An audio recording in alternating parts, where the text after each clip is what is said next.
पढ़ेंगे chapter number 2, परमाणु संरचना। परमाणु संरचना, atomic structure, atomic structure, STRUCTURE, ठीक। परमाणु संरचना पढ़ेंगे, एटॉमिक स्ट्रक्चर। इस चैप्टर हम लोग क्या पढ़ेंगे, परमाणु बारे में चीजें एकदम विस्तार से पढ़ेंगे, ठीक। चैप्टर नाम क्या है, परमाणु। क्या नाम है, परमाणु। पहले हम बात करते हैं परमाणु होता क्या है, इसकी उत्पत्ति कैसे हुई, इसका प्रादुर्भाव कैसे हुआ, ठीक। तो यहां लिखते हैं हम परमाणु बारे में। व्हाट इज एटम, परमाणु।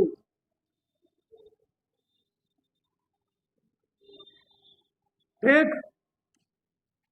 तो परमाणु के बारे में सबसे पहले किसने बताया था, महर्षि कणाद ऋषि ने।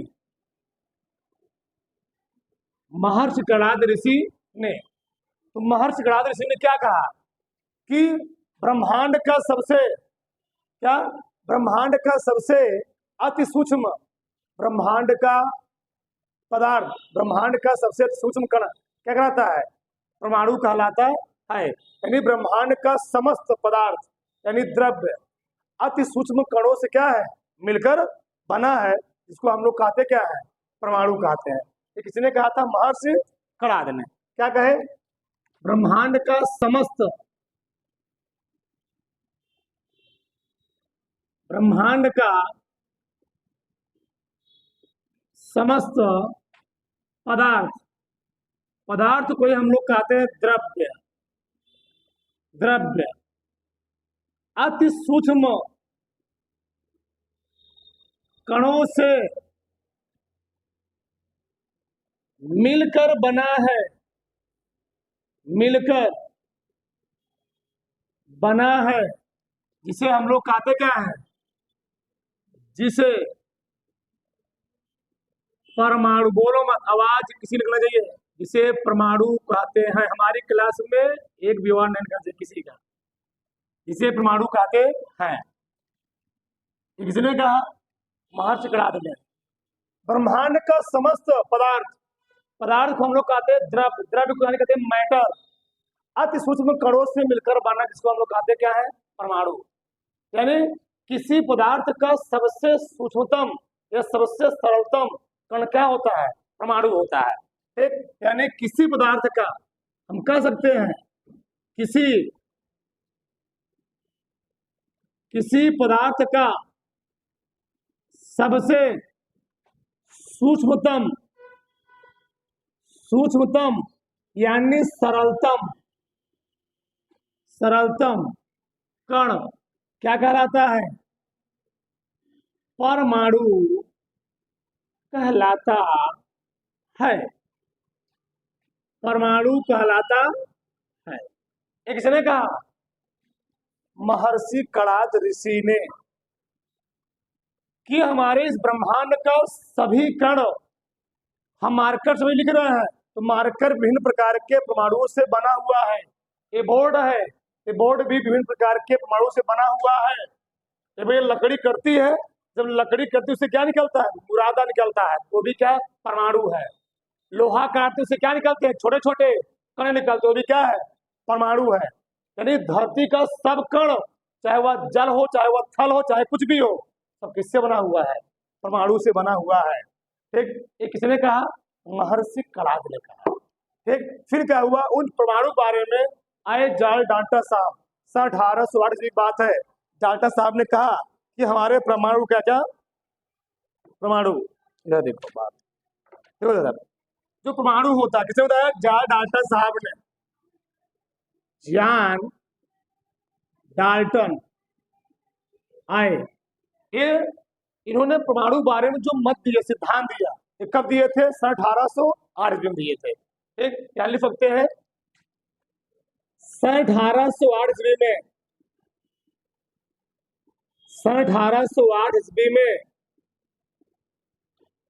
डाल्टन साहब ने डाल्टन ने परमाणु सिद्धांत प्रस्तुत किया, परमाणु सिद्धांत प्रस्तुत किए।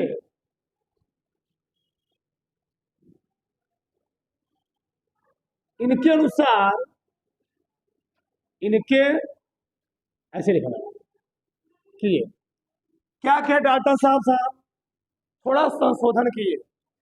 वैज्ञानिकों का काम ही होता है उनके नियम में थोड़ा संशोधन करके अपना नियम दे देना। हम भी क्या बन गए, साइंटिस्ट। ये साइंटिस्टों का काम होता है, उनके नियम में कमी ढूंढा, उनके नियम में कमी ढूंढ करके उसमें थोड़ा संशोधन करके अपना नियम दे देना। वो भी क्या होते हैं, सब साइंटिस्ट बन जाते हैं ऐसे धीरे धीरे। ठीक, आगे जानो समझोगे भी। तो जॉर्ज डाल्टन साहब ने क्या कहा, ठीक, किसी पदार्थ का अति सूक्ष्म, किसी पदार्थ का अति सूक्ष्म अविभाज्य कण परमाणु कहलाता है, जो किसी भी रासायनिक अभिक्रिया में भाग ले सकता है। डाल्टन साहब परिभाषा दिए कि थोड़ा मिस्टेक कर गए, वो नाम जोड़ दिए अविभाज्य। क्या जोड़ दिए, अविभाज्य। वे अविभाज्य ना जोड़े होते, उनका नियम सही था। पहले समझो इधर नियम क्या था। तो इस नियम के अनुसार या जॉर्ज डाल्टन के अनुसार, इस नियम के अनुसार किसी पदार्थ का, किसी पदार्थ का अति सूक्ष्म, किसी पदार्थ का अति सूक्ष्म अविभाज्य कण, अविभाज्य, अविभाज्य कण परमाणु कहलाता है। डाल्टन साहब ने क्या कहा, किसी पदार्थ का अति सूक्ष्म अविभाज्य कण परमाणु कहलाता है। परमाणु किसी भी रासायनिक अभिक्रिया में भाग ले सकता है। परमाणु किसी भी रासायनिक अभिक्रिया में, अभिक्रिया में क्या ले सकता है जी, भाग ले सकता है। किसने कहा, जॉर्ज डाल्टन साहब ने कहा कि किसी पदार्थ का अति सूक्ष्म अविभाज्य कण परमाणु कहलाता है और परमाणु किसी भी रासायनिक अभिक्रिया में स्वतंत्र रूप से भाग ले सकता है। जॉर्ज डाल्टन साहब थोड़ा सा मिस्टेक किए, एक नाम जोड़ दिए इसमें अविभाज्य कण। क्या जोड़ दिए, अविभाज्य कण। इसकी जब इन्होंने 1808 की बात है, उस समय धरती पर कह सकते हो इलेक्ट्रॉन, प्रोटॉन, न्यूट्रॉन की खोज नहीं हुई थी। तब एक परिभाषा दी गई थी, इलेक्ट्रॉन, प्रोटॉन, न्यूट्रॉन की जो परिभाषा दी गई थी वह 1901 ईस्वी करीब में दी गई थी। ठीक, 19वीं सदी के स्टार्टिंग में दी गई थी। तो यहाँ पर इनकी परिभाषा क्या हुई, जब इलेक्ट्रॉन, प्रोटॉन, न्यूट्रॉन की खोज हुई तो इनके नियम को लोगों ने गलत साबित कर दिया। इन्होंने कहा कि परमाणु जो है अविभाज्य कण है। तो साइंटिस्टों ने, हम लोग जानते हैं, आगे पढ़ेंगे, यहाँ में पढ़ेंगे, इधर 3 साइंटिस्ट हुए, आगे हम बात पूरा करेंगे बेचारे। जो परमाणु है, ये कह रहे हैं कि परमाणु किसी भी रासायनिक क्रिया में भाग ले सकता है। यानी अगर ये हाइड्रोजन गैस है, ये हाइड्रोजन है, ये हाइड्रोजन है, हाइड्रोजन, हाइड्रोजन में हमेशा क्या होती है, हाइड्रोजन अणु। ये परमाणु है, क्या है, परमाणु। इसको हम लोग कहते हैं परमाणु। जब अकेले इसके नीचे कुछ लगा ना हो उसको हम लोग कहते हैं परमाणु। क्या बोलते हैं, तो इसको हम लोग पढ़ेंगे हाइड्रोजन परमाणु। इसको क्या पढ़ेंगे, हाइड्रोजन परमाणु। ये लेकिन परमाणु नहीं है, ये क्या है, हाइड्रोजन अणु है। यानी परमाणुओं से, 2 या 2 से अधिक परमाणुओं से मिलकर क्या निर्माण होता है, अणु का निर्माण होता है। यानी अणु किसे कहते हैं, 2 या 2 से अधिक अति सूक्ष्म परमाणुओं से मिलकर बने नए तत्व हम लोग कहते क्या है, अणु कहते हैं। क्या कहते हैं, अणु। तो जो अणु होता है वह परमाणु से बना होता है। ये हम नहीं कह रहे हैं, ये जॉर्ज डाल्टन साहब कह रहे हैं। कि परमाणु किसी रासायनिक क्रिया में भाग ले सकता है। उसी प्रकार से एक क्लोरीन है परमाणु, ये भी क्लोरीन परमाणु, इससे क्या बना? क्लोरीन। परमाणु नहीं, अणु। क्या बना? अणु। तो इनका नीचे वाला बात तो सही था, लेकिन ये वाला बात गलत साबित हुआ। क्यों गलत साबित हुआ? आधुनिक परिभाषा के अनुसार हम बात करें, आधुनिक विचारधारा के अनुसार, आधुनिक मत के अनुसार, आधुनिक आधुनिक मत के अनुसार, आधुनिक मत के अनुसार 3-4 साइंस पैदा हुए। तुम लोग नाम भी जानते होंगे। ट्रिक भी, ईटा पर नाचे, ईटा पर नाचे, यानी E for electron, E for electron. Electron खोज कौन किए? जे थॉमसन साहब, जे थॉमसन साहब, थॉमसन। ठीक। पा फॉर प्रोटॉन, पा फॉर प्रोटॉन। प्रोटॉन खोज कौन किए? खोज तो किए थे गोल्डस्टीन साहब, लेकिन पूरा श्रेय इनका नाम चल गया क्योंकि इन्होंने नाम रख दिया था रदरफोर्ड, रदरफोर्ड साहब। ठीक। ना फॉर न्यूट्रॉन, ना फॉर न्यूट्रॉन। तो न्यूट्रॉन खोज कौन किए? चैडविक साहब। कौन किए? James Chadwick. पूरा नाम लिख लो, James Chadwick, James Chadwick, Chadwick. ठीक। तो आधुनिक विचारधारा के अनुसार, आधुनिक मत के अनुसार, जब जे थॉमसन साहब ने इलेक्ट्रॉन खोज की, आगे पूरे पढ़ो विस्तार से, और रदरफोर्ड साहब ने प्रोटॉन खोज की, खोज किए थे गोल्डस्टीन साहब। दो नाम लिख लो यहां, गोल्डस्टीन, गोल्डस्टीन। इन्होंने बस नामकरण कर दिया, भी साइंटिस्ट बन गए। न्यूट्रॉन खोज कौन किए? जेम्स चैडविक साहब न्यूट्रॉन खोज किए। जब इलेक्ट्रॉन प्रोटॉन न्यूट्रॉन की खोज हुई, इनके साथ साथ और 2 लोग 3 लोग थे। तो लोग जानते हो, इस क्षेत्र में, भौतिकी और नोबेल के क्षेत्र में 2 व्यक्ति थे, मैडम क्यूरी और उनके पति पीरे क्यूरी। ऐसे 2 साइंटिस्ट थे जिनको भौतिक और रसायन दोनों क्षेत्रों में नोबेल पुरस्कार प्राप्त हुआ था, दोनों क्षेत्रों में। और दुनिया का सबसे बड़ा पुरस्कार होता है नोबेल पुरस्कार। उनको दोनों में, भौतिकी और रसायन में भी, पति और पत्नी दोनों क्या मिला था? नोबेल पुरस्कार। इन्होंने भी, क्यों? हम लोग जानते हैं रेडियम तत्व की खोज किसने किया था? किसने किया था? उन्होंने किया था, उनके द्वारा किया गया था। रेडियम जो सबसे खतरनाक तत्व होता है, रेडियोएक्टिव तत्व होता है, उन्हीं द्वारा किया गया था। तो इन्होंने मिल करके देखा और अध्ययन की टिप्पणी से जो परमाणु है, ये भाई साहब कह रहे हैं कि परमाणु अविभाज्य कण है। परमाणु क्या? अविभाज्य कण है। और इन लोगों ने सिद्ध किया कि परमाणु अविभाज्य कण नहीं है, परमाणु विभाज्य कण है। और परमाणु को हम इलेक्ट्रॉन, प्रोटॉन, न्यूट्रॉन में कर सकते हैं, विभाजित कर सकते हैं, यानी तोड़ सकते हैं। किसने कहा? इन सभी ने मिलकर के। तो आधुनिक विचारधारा क्या निकल के आई? परमाणु क्या? परमाणु अविभाज्य कण नहीं है, परमाणु क्या है? विभाज्य कण है। ठीक। तो परमाणु आधुनिक मत के अनुसार, परमाणु, परमाणु अविभाज्य कण नहीं है, परमाणु अविभाज्य कण नहीं है, नहीं है। इसे विभाजित,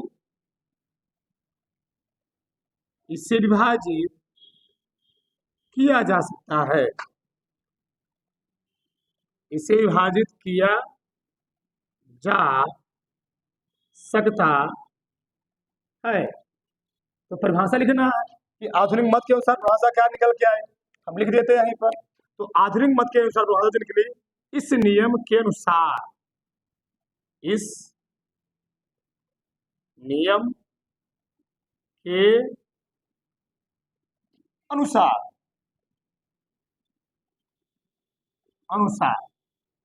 किसी पदार्थ का अति सूक्ष्म, जहां भाई साहब बोले थे अविभाज्य, आकार दो, क्या बचा बचा?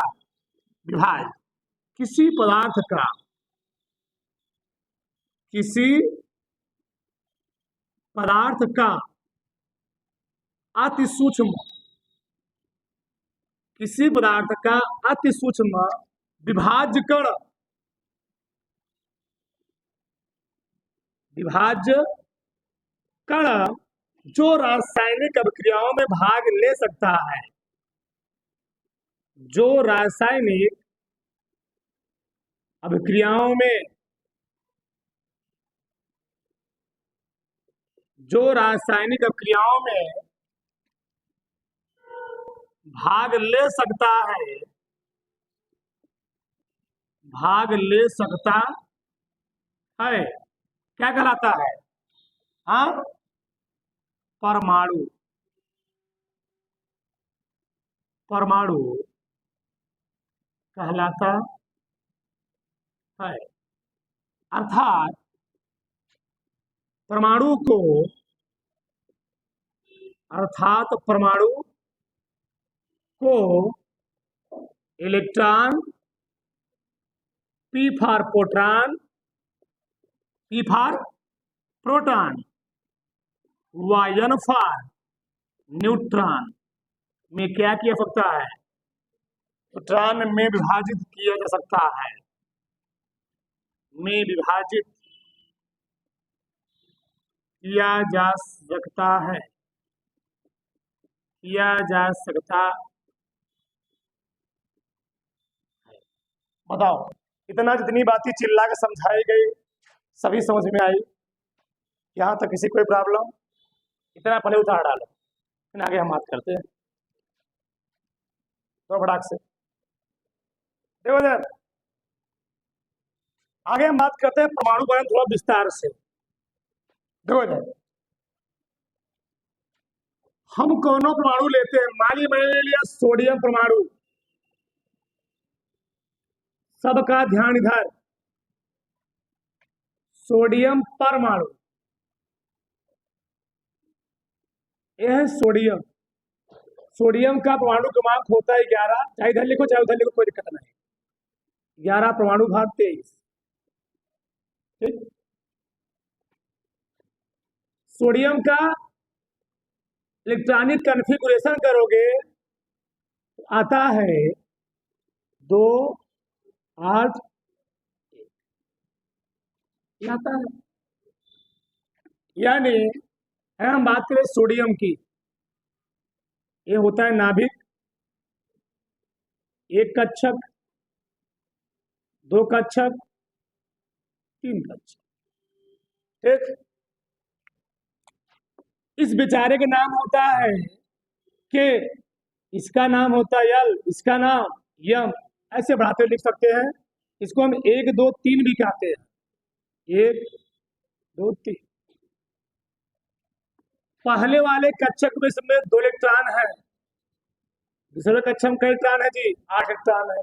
1 2 3 4 5 6 7 8, लास्ट वाले में इलेक्ट्रॉन।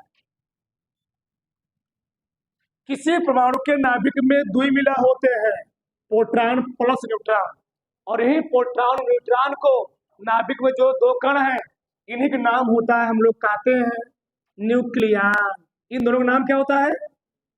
इन दोनों हम लोग कहते हैं न्यूक्लियन। न्यूक्लियन, एक एक बात ध्यान से सुनना। न्यूक्लियन, तो न्यूक्लियन क्या होता है? नाभिक में उपस्थित मूल कण, प्रोटॉन और न्यूट्रॉन हम लोग कहते क्या है? न्यूक्लियन। ठीक, अब देखो, ये परमाणु कोई है बेचारा, बेचारी मान लो। ठीक, ये बेचारा है कोई, ये परमाणु है, इस परमाणु का नाभिक है प्रोटॉन और न्यूट्रॉन, और कोई कक्षक है, मान लीजिए कोई कक्षक है, इसके चारों तरफ इलेक्ट्रॉन मूव कर रहा है, मूव कर रहा है। तो इसमें बहुत सारे प्रश्न इस चीज से, टॉपिक से पूछे आते हैं। आज कोशिश करूंगा मैं सभी प्रश्न उठाने का। देखो यार, ये परमाणु का नाभिक है, नाभिक के चारों तरफ इलेक्ट्रॉन चक्कर लगा रहा है। तो कभी कभार लोग पूछ लेते हैं कि अगर इलेक्ट्रॉन चक्कर लगा रहा है तो प्रोटॉन क्यों चक्कर नहीं लगाता है? पहला प्रश्न। अगर इलेक्ट्रॉन घूम रहा है तो इलेक्ट्रॉन नाभिक में गिर क्यों नहीं जाता है? ये हमेशा चक्कर लगाता रहता है, क्या गिर नहीं जाता है? ठीक, बहुत सारे प्रश्न उठ सकते हैं, तो हम थोड़ा बात करते हैं। जैसे जान लो, पहला हम बात करते हैं इलेक्ट्रॉन क्यों चक्कर लगाता है, प्रोटॉन क्यों चक्कर नहीं लगाता है। तो पहला बात हम लिखते हैं यहाँ पर, पहला पॉइंट ठीक, किसी परमाणु का जो नाभिक होता है, नाभिक को हम लोग कहते हैं न्यूक्लियस, और न्यूक्लियस की खोज किए थे रदरफोर्ड साहब। किसने खोज किया था? रदरफोर्ड साहब। मैं लिख देता हूं यहाँ पर, रदरफोर्ड साहब।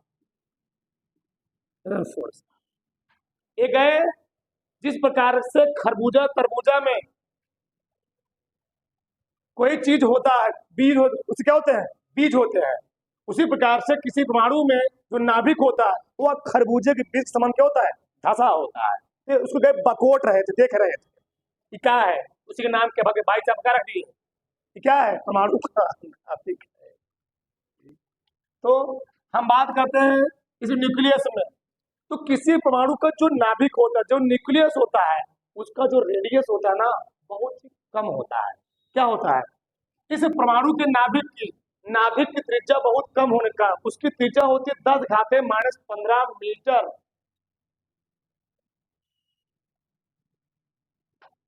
एक गुणे 10⁻⁻15 मीटर। इसका मतलब समझ रहे हो? 1 मीटर का 10⁻15वां हिस्सा। इसको सेंटीमीटर बदलो तो हो जाएगा 100। 1 मीटर में 100 सेंटीमीटर। तुम चेंज करोगे, मान लो घटा पटा दिए तो आ जाएगा 10 घाते कितना गया? 13 सरवा सेंटीमीटर का। तुम सोच सकते हो, 1 सेंटीमीटर का 10⁻13 हिस्सा करो, समझे? 1 सेंटीमीटर का 10⁻13 हिस्सा करो, उतने आकार क्या होता है? किसी परमाणु का नाभिक होता है। उस नाभिक से न्यूट्रॉन को, उस नाभिक से किसी प्रोटॉन को निकालना संभव नहीं, असंभव है। कहते नहीं, डान को पकड़ना मुमकिन नहीं, क्या है? नामुमकिन है।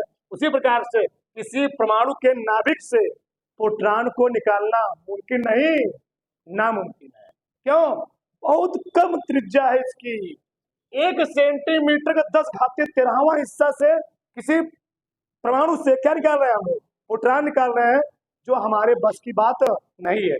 और बाई चांस हमने प्रोटॉन को निकाल भी लिया तो कुछ टाइम के लिए, कुछ पल के लिए यह बाहर आ भी गया। यह प्रोटॉन जो होता है यह मौलिक कण तो है, लेकिन यह स्टेबल एलिमेंट नहीं है, स्टेबल नहीं है, यह अस्थायी होता है, अनस्टेबल होता है। तो कुछ तो टाइम बाहर रहेगा, लेकिन जैसे लेकर आओगे वह तुमसे भाग कर कहाँ हो जाएगा? नाभिक में। इसीलिए यह बाहर निकलेगा नहीं, और जब बाहर निकलेगा नहीं तो बाहर आगे डांस करेगा नहीं। पहला पॉइंट है, यानी हम यहां लिखेंगे नाभिक की जो त्रिज्या होती है, नाभिक की त्रिज्या, किसी परमाणु के नाभिक की, ऐसे तो बढ़िया लिखो, किसी परमाणु के नाभिक की त्रिज्या, किसी परमाणु के नाभिक की त्रिज्या बहुत कम या अति सूक्ष्म, परमाणु की त्रिज्या अति सूक्ष्म, यानी हम कह सकते हैं 1 × 10⁻⁻15 मीटर होती है, जिसके कारण इससे प्रोटॉन को निकालना क्या है जी? मुमकिन नहीं, नामुमकिन है। निकालना क्या है? असंभव है। अगर निकाल भी लेंगे कुछ पल के लिए आएगा, लेकिन पुनः क्या हो जाएगा? खत्म हो जाएगा।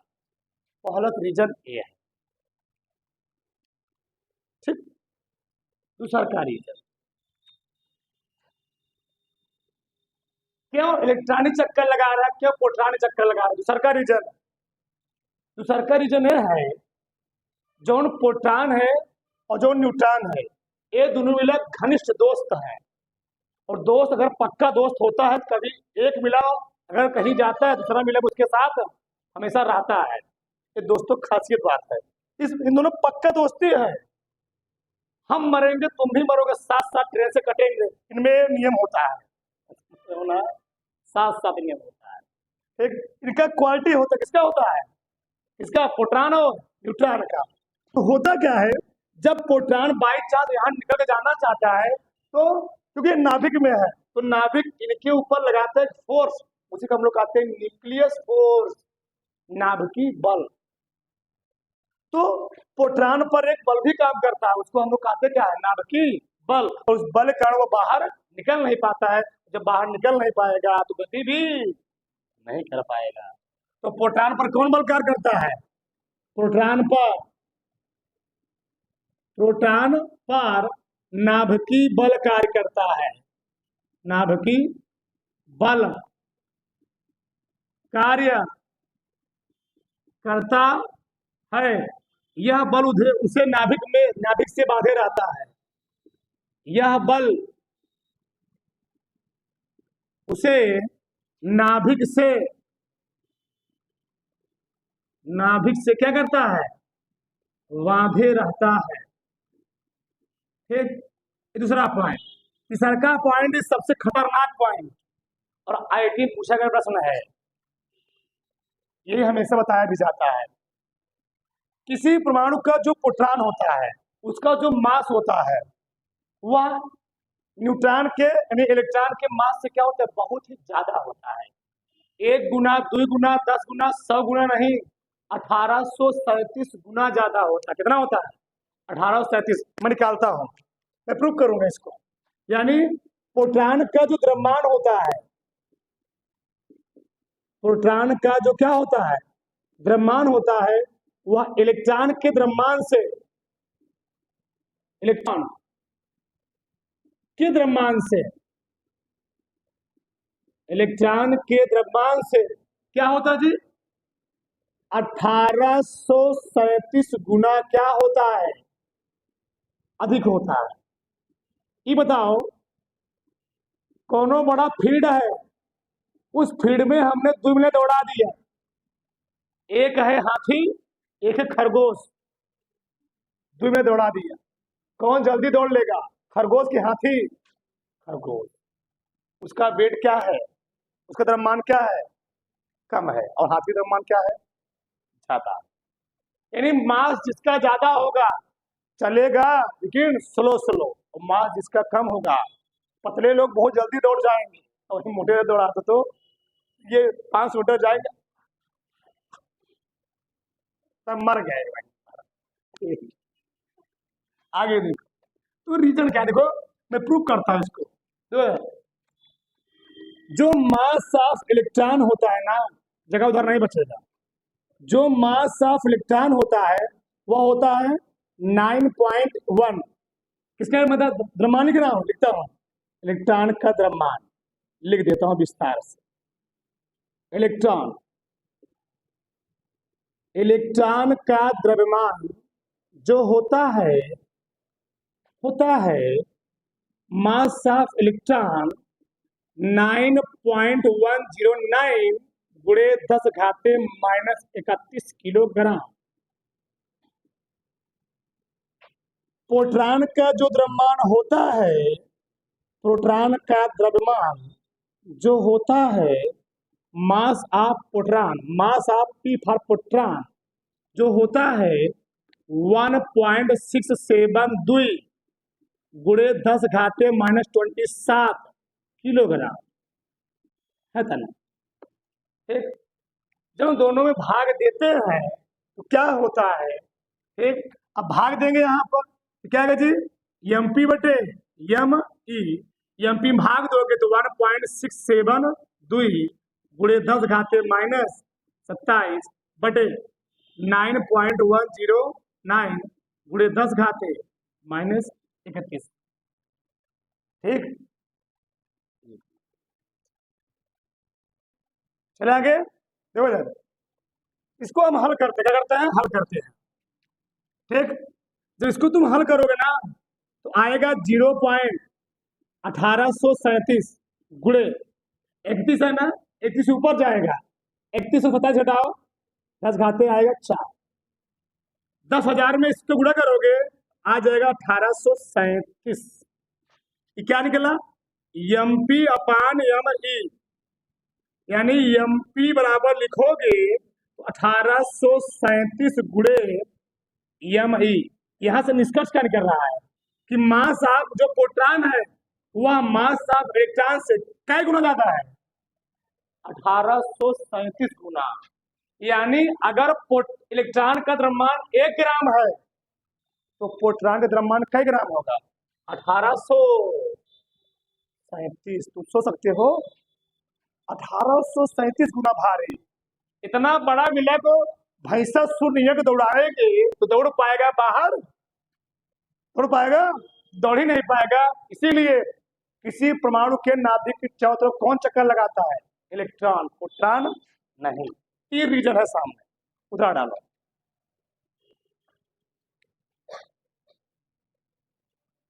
अगला ही डालो, डाल्टन के परमाणु सिद्धांत की विशेषताएं। डाल्टन के परमाणु सिद्धांत की विशेषताएं। डाल्टन के परमाणु सिद्धांत की विशेषताएं। ठीक, तो नीचे लिखो, लिखते रहो सब लोग, लिखते बैठे मत रहो, समझा रहे हैं। डाल्टन के परमाणु सिद्धांत की विशेषताएं निम्नलिखित है। डाल्टन के परमाणु सिद्धांत की विशेषताएं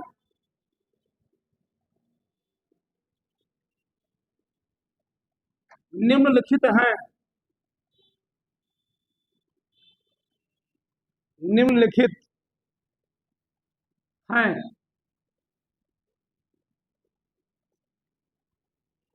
एक, पहला पॉइंट, परमाणु को विभाजित नहीं किया सकता है, डाल्टन साहब ने कहा परमाणु को विभाजित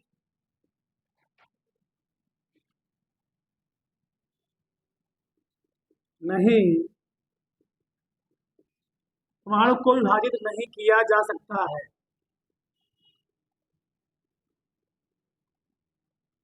एक, परमाणु रासायनिक अभिक्रिया में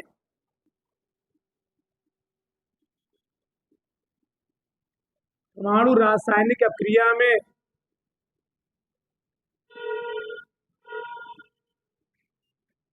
स्वतंत्र रूप से भाग ले सकता है।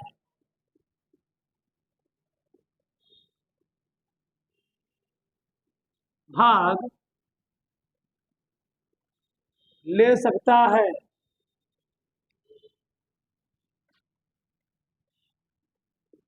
विभिन्न परमाणु मिलकर, ये डाल्टन साहब कर रहे हैं सर,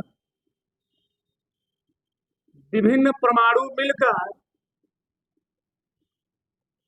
विभिन्न परमाणु मिलकर, अणु नहीं, क्या बोले, विभिन्न परमाणु मिलकर संयुक्त परमाणु निर्माण करते हैं। संयुक्त परमाणु का निर्माण करते हैं,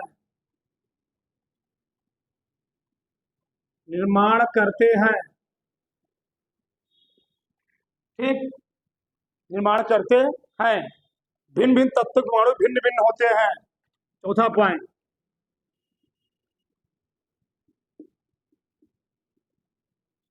भिन्न भिन्न तत्वों के परमाणु भिन्न भिन्न होते हैं।